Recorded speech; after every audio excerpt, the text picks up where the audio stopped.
Now, nearly 50,000 people were held under the Mental Health Act in England and Wales last year, with those from African and Caribbean backgrounds 4 times more likely to be sectioned.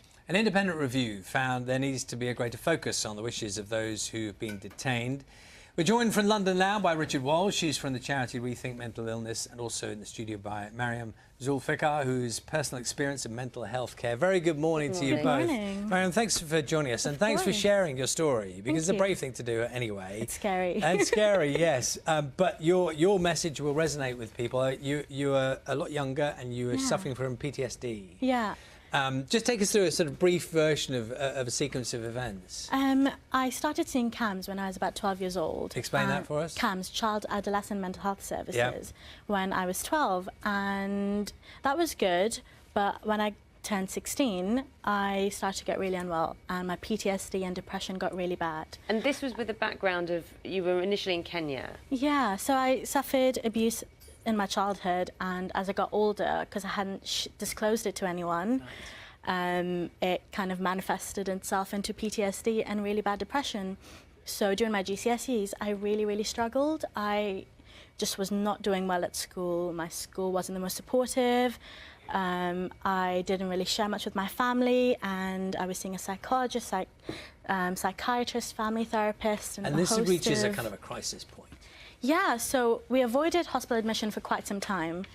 I kind of said, I can do it in the community, so they brought in all these other support networks there, and, you know, with psychologists, psychiatrists, family therapists, EMDR therapists, but that didn't help. And actually, it's just past 6 years that I was put into hospital, and I didn't want to.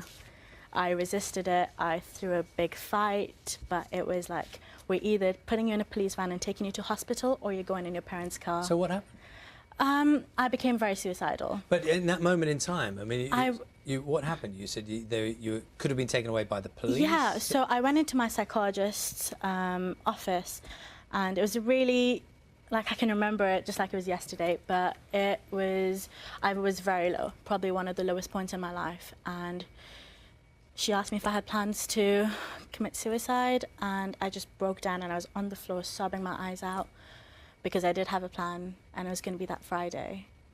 And she said, we can't let you go home. You're going to hospital. And I said, no, I can't do it. And she said, well, you're either going in a police van, we're sectioning you, or you're going to go in your parents' car. And what did happen? I went in my parents' car, and I spent quite some time in hospital, which was the best and worst thing that ever happened to me. Best because I would not be here without that. I really believe that. And I'm so grateful for my parents and the doctors who made a stand for me.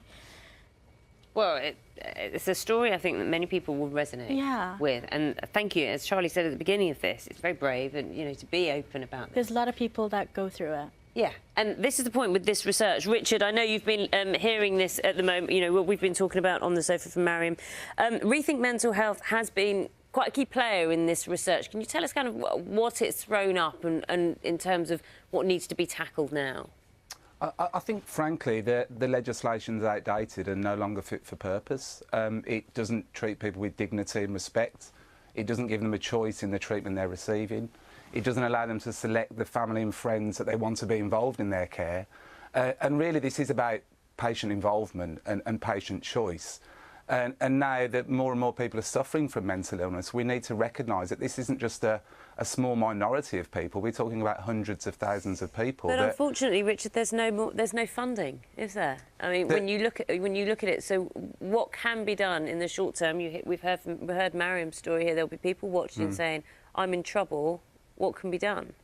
I think, unfortunately, it is about investment, but very much about investment in community services and supporting people like the story we've heard today in the community and at home to prevent hospital detention, because, of course, that's much more costly for the NHS and the government. And that's what we'd urge the government and ministers to look at with the recommendations in the review, to invest in adequate and effective, controlled and inclusive community services so people don't have to go into hospital.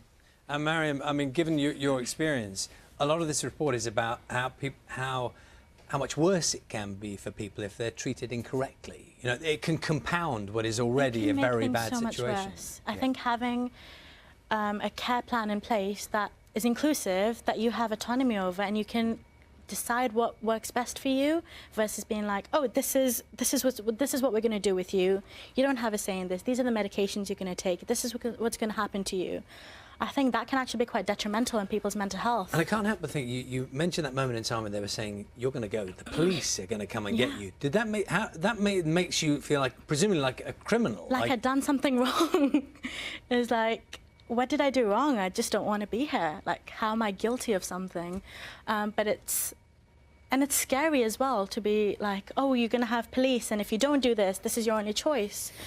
I can't understand why they made that decision in hindsight. At the time, I was really resentful and angry of it. Richard, I mean, thank goodness you are fine now, and you are well on the road to recovery. Richard, just one brief thought, if you wouldn't mind. For anyone who is watching, who's struggling at the moment, it does sound scary, doesn't it? But there is help out there. There is help, and Rethink Mental Illness as an organisation is on hand to help those people with our advice line, our support. We're the largest service provider for mental health services in England. And we'd urge people to contact us, because you're not alone. There's thousands and millions of people suffering as well, and we need to recognise that as a society, but you're not alone. Reach out to friends and family, or reach out to us as an organisation. We can help. Richard, thank you very much. Richard Walsh there from Rethink Mental Illness, and Mariam Zulfikar, thank you so much for telling us your story.